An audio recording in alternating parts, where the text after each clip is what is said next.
शुरुआत करते हैं। देखिए, मुख्यमंत्री भजनलाल शर्मा का आज प्रस्तावित कार्यक्रम है जैन मंदिर एफएसएस राजावत फार्म मानसरोवर में कार्यक्रम है। जैन मंदिर फिलहाल मुख्यमंत्री पहुंचे हुए हैं। इसके बाद में आचार्य सुंदर सागर जी महाराज के मंगल दिव्य देशना का कार्यक्रम है। इसके बाद में होटल क्लार्क्स आमेर में प्रवासी राजस्थानी मीट में शिरकत मुख्यमंत्री करेंगे। ये वक्त 11 बजे का है। इस प्रवासी राजस्थानी मीट को लेकर के इसके अलावा पर्यटन विभाग के प्री समिट में भी वो शामिल होंगे। तो मुख्यमंत्री भजनलाल शर्मा के बैक टू बैक कार्यक्रम की जानकारी हम आपको दे रहे हैं।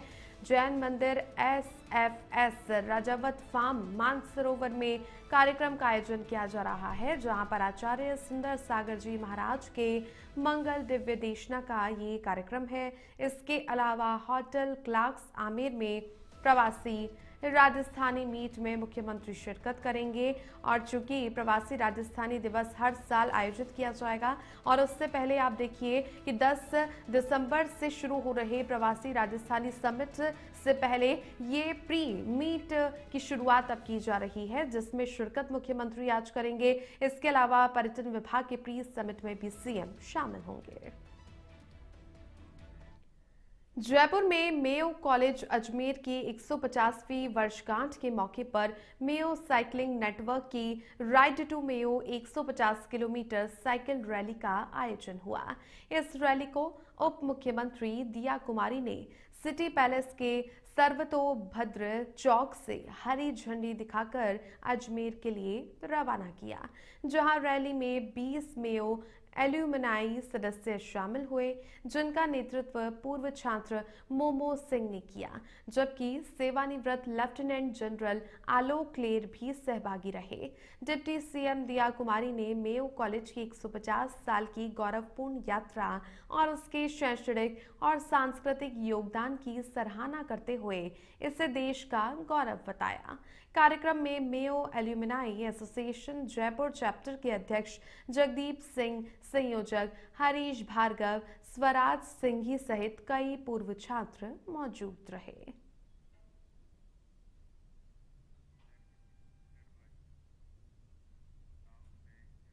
जयपुर में डीसीपी साउथ राजश्री राज को बड़ी सफलता मिली है, जहां पर नारायण विहार में हुए भूप सिंह हत्याकांड का खुलासा करते हुए पुलिस ने उसकी पत्नी आशा और उसके प्रेमी योगेश शर्मा को गिरफ्तार किया। जांच में सामने आया कि दोनों के अवैध संबंधों में पति भूप सिंह रुकावट बन रहा था। आशा अपने गांव में रहती थी और योगेश उसे बार बार जयपुर बुला रहा था, लेकिन पति के विरोध के कारण उसने आने से मना कर दिया।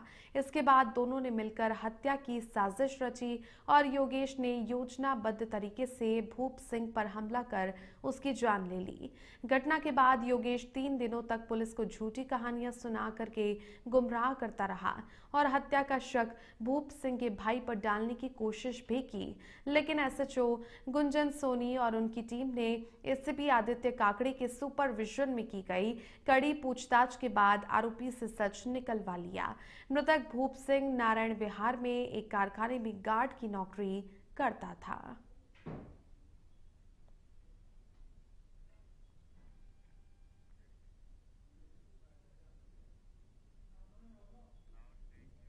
करौली जिले की बालघाट थाना पुलिस ने बड़ी सफलता हासिल करते हुए 6 साल से फरार 10,000 रुपए के इनामी बदमाश सूरज उर्फ डैनी को गिरफ्तार कर लिया है, जो कि चोरी, लूट, अपहरण, हत्या और आर्म्स एक्ट जैसे गंभीर मामलों में वांछित था। एसपी लोकेश सोनवाल के निर्देशन में चलाए जा रही विशेष अभियान के दौरान पुलिस को भोपुर गांव के हार में उसके होने की सूचना मिली। पुलिस मौके पर पहुंची तो आरोपी स्कॉर्पियो से भागने लगा और ऐसे में गाड़ी अनियंत्रित होकर के खेत में पलट जाती है। तीनों बदमाश उसके नीचे भी दब गए। अस्पताल में इलाज के बाद सूरज को गिरफ्तार कर लिया गया, जबकि उसके 2 साथी को सहयोग करने के आरोप में पकड़ा गया। पुलिस के अनुसार सूरज सिम नहीं रखता था और हर 15 दिन में ठिकाना बदलकर 6 साल से पुलिस से बचता रहा। कार्रवाई में थानाधिकारी महेश कुमार मीणा सहित पुलिस टीम के कई सदस्य शामिल रहे।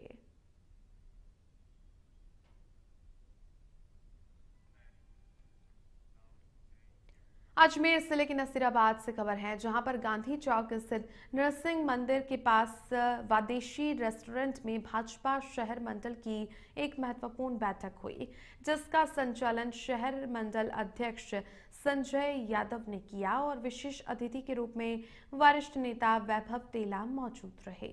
बैठक का उद्देश्य चल रही एसआईआर प्रक्रिया की समीक्षा करना और इसे बूथ स्तर पर और भी बेहतर तरीके से लागू करने के लिए दिशा निर्देश देना था। शहर के 22 बीएलओ के साथ विस्तृत चर्चा करके तय किया गया कि प्रत्येक बीएलओ के साथ भाजपा के 3 सक्रिय कार्यकर्ता मिलकर समयबद्ध और सटीक रूप से काम पूरा करेंगे।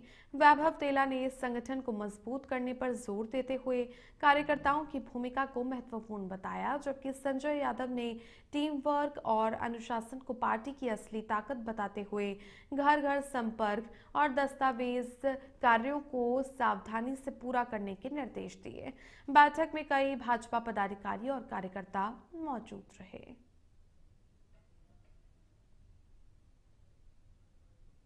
नसीराबाद शहर मंडल द्वारा एसआईआर पर लेकर चर्चा की गई है, जिसमें पार्टी के सभी कार्यकर्ता मौजूद रहे, जिसमें 22 बीएलए हमारे जो हैं उनके साथ 3-3 कार्यकर्ताओं को नियुक्त करके निर्देश दिए हैं कि एसआईआर का जो कार्य है उसको 100% संपूर्ण करावें। 4 दिसंबर तक जो समय है उसमें संपूर्ण करा।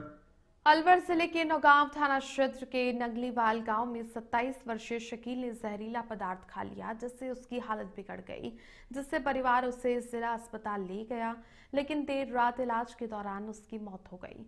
पुलिस के अनुसार शकील की शादी सिर्फ 6 महीने पहले हुई थी, जिससे परिवार सदमे में है। वहीं मौत के कारणों का अभी पता नहीं चल सका है। फिलहाल पुलिस ने हर पहलू से जांच शुरू कर दी है और परिजनों और परिचितों से पूछताछ जारी है। पोस्टमार्टम के बाद शव परिवार को सौंप दिया गया। घटना के बाद पूरे गांव में शोक का माहौल है। फिलहाल पुलिस मामले की गहनता से जांच कर रही है।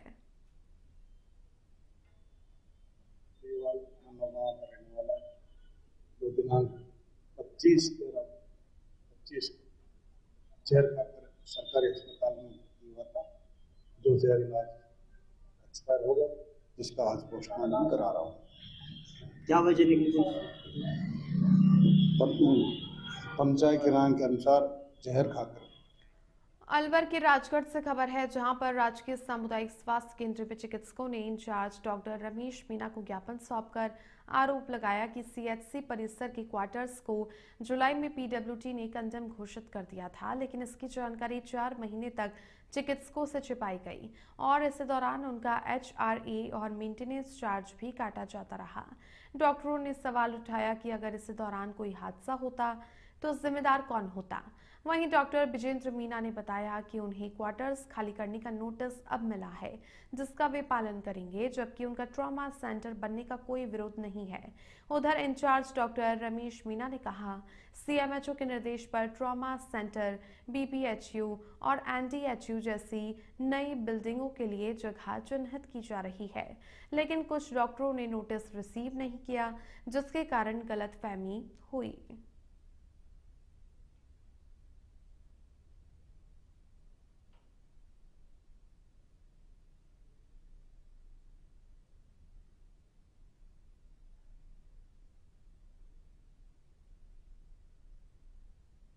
के सांडीराव बाड़मेर नेशनल हाईवे पर दुजाना पुल के पास 2 तेज रफ्तार वाहनों की आमने सामने भिड़ंत हो गई, जिसमें तखतगढ़ निवासी सुमित कुमार की मौके पर ही मौत हो गई, जबकि उनका साथी गंभीर रूप से घायल हो गया और उसे प्राथमिक उपचार के बाद अहमदाबाद रेफर किया गया। वहीं दूसरे वाहन में सवार पावा निवासी कैलाश कुमार, उनकी पत्नी और बच्ची को हल्की चोटें आईं और उपचार के बाद उन्हें अस्पताल से छुट्टी दे दी गई है।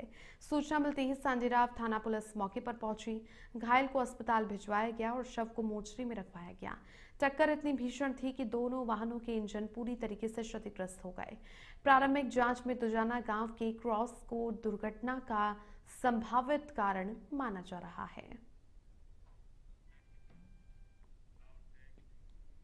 सुमेरपुर के नेत्रा गांव में श्री मीरा माधव सरकार मंदिर का प्राण प्रतिष्ठा महोत्सव बुधवार को वैदिक मंत्रोच्चार और धार्मिक अनुष्ठानों के साथ भव्य रूप से संपन्न हुआ, जहां पंडितों ने विधि विधान से मूर्ति स्थापना की, जबकि भामाशाह परिवार शेषमल, रमेश किशोर सिंह, सुरेश सिंह और अर्जुन सिंह राजपुरोहित ने मंदिर निर्माण करवाकर शिखर पर अमर ध्वज और कलश चढ़ाया। मंदिर परिसर को फूलों, रोशनी और पारंपरिक रूप से सजाया गया। इससे पहले हुई भजन संध्या में प्रकाश दास जी महाराज और लोक कलाकार महावीर सांखला एंड पार्टी ने मनमोहक भजनों से श्रद्धालुओं को देर रात तक झूमने पर मजबूर कर दिया। वहीं पूर्व राज परिवार सदस्य डॉक्टर लक्ष्यराज सिंह मेवाड़ विशिष्ट अतिथि रहे, जहां पर डॉक्टर लक्ष्यराज सिंह ने दर्शन करके प्रदेश की खुशहाली की कामना की। साथ ही महिला शिक्षा सहित मेवाड़ फाउंडेशन के कार्यों की जानकारी दी। इस कार्यक्रम में पाली विधायक भीमराज पार्टी, पूर्व विधायक शंकर सिंह राजपुरोहित, पूर्व जिलाध्यक्ष करण सिंह नेत्रा सहित ग्रामीण शामिल हुए। 21 से 26 नवंबर तक चले इस महोत्सव का समापन मूर्ति स्थापना, आरती, भोग और महाप्रसादी के साथ हुआ, जिसमें गौरश्री स्वामी दंत शरणानंद जी महाराज ने आरती करके प्रसाद वितरित किया। और खास तौर के ऊपर इतने मान सम्मान और प्रेम और अपनत्व से बुलाते हैं, और खास तौर से राजपुरोहित परिवार जो है वो अगर एक निमंत्रण देता है तो मेवाड़ को बिल्कुल हाजिर होना था। बड़ी खुशी हुई। मैं यहाँ पर पूरे गांव का, कस्बे का, सबका जो है वो तहे दिल से बहुत बहुत आभार और धन्यवाद ज्ञापित करता हूँ कि उन्होंने मुझे ये सौभाग्य दिया कि मैं ऐसे कार्यक्रम के अंदर जो है वो शरीक हो सकूँ। मीरा माधव की जो मूर्ति है, ये तो पिछले 1 वर्ष से साधु संतों के द्वारा मंत्रोच्चारण से इसको एकदम मंत्रमुक्त किया गया है। उसके बाद आज प्रातःकाल जो मूर्ति स्थापना हो गई, होने के बाद में आज पूर्णाहुति में जो नेता लोग भी आए, काफ़ी विधायक महोदय भी आए और लक्ष्यराज सिंह जी मेवाड़ भी आए, फिर दत्त शरणानंद जी, गौतम पथपेड़ा के हमारे गौ ऋषि, जिसको महर्षि कहें, जिनकी प्रेरणा से 11 गायों को लेकर किशोर सिंह जी ने आज 650 गौवंश है। मतलब जैसे जैसे गौवंश बढ़ता गया वैसे वैसे उनका व्यापार धंधा बढ़ता गया। ये एक अपने आप में चमत्कार है और इसलिए आज ये पूर्णाहुति में इतना आनंदित माहौल था। कई तरह के साधु संत पधारे और पूरा समाज भी आया। 21 नवंबर से 26 नवंबर तक आज समापन दिवस था। आज तक कार्यक्रम देखा जाए तो ऐसा कार्यक्रम हमारे इस गांव में और आसपास भी देखने को नहीं मिला, जहाँ 6 दिन का कार्यक्रम शांतिपूर्ण ढंग से, प्रशासन का पूरा सहयोग, जनता का सहयोग और गांव के सभी नागरिकों का इतना स्नेह मिला जिसकी कोई कल्पना नहीं कर सकते। और ऐसा फंक्शन हमारे यहाँ पहली बार देखा गया। और इस प्रकार से गौ माता का जो भव्य तो मीरा माधव सरकार की मूर्ति की प्राण प्रतिष्ठा आज हुई, तो वो उसमें पूरा भक्तिमय वातावरण बन गया था। और हमें बहुत प्रसन्नता है प्रशासन से, मीडिया से और सभी गणमान्य नागरिकों से बहुत ज़्यादा हमें उनका स्नेह मिला। इसलिए मैं तो इस कार्यक्रम का मतलब बहुत ही सुंदर ढंग से और बिना किसी प्रकार के कोई किसी कहते हैं हमारी देसी भाषा में कहीं खिली खटका भी नहीं आया, तो इस प्रकार का। पाली में बस में चढ़ते समय एक यात्री की जेब से 31,000 रुपए चोरी करने के मामले में पुलिस ने 4 आरोपियों को गिरफ्तार किया। पीड़ित मांगी लाल ने बताया कि उसने 31 अक्टूबर को बैंक से 50,000 रुपए निकाले थे और 19,000 की खरीदारी के बाद 31,000 रुपए जेब में डाले थे। नाडौल के कोटड़ी तिराहे पर बस में चढ़ते समय अज्ञात ने रुपए निकाल लिए। पुलिस ने सीसीटीवी फुटेज की मदद से कुमार, दिलीप, कन्हैया और चंदन को गिरफ्तार किया। आरोपियों ने चोरी की वारदात कबूल की और पुलिस ने चोरी की गई राशि और वारदात में उपयोग की गई 2 बाइकें बरामद की। बताया गया कि आरोपी भीड़ भाड़ वाले इलाकों में ये वारदात करते थे।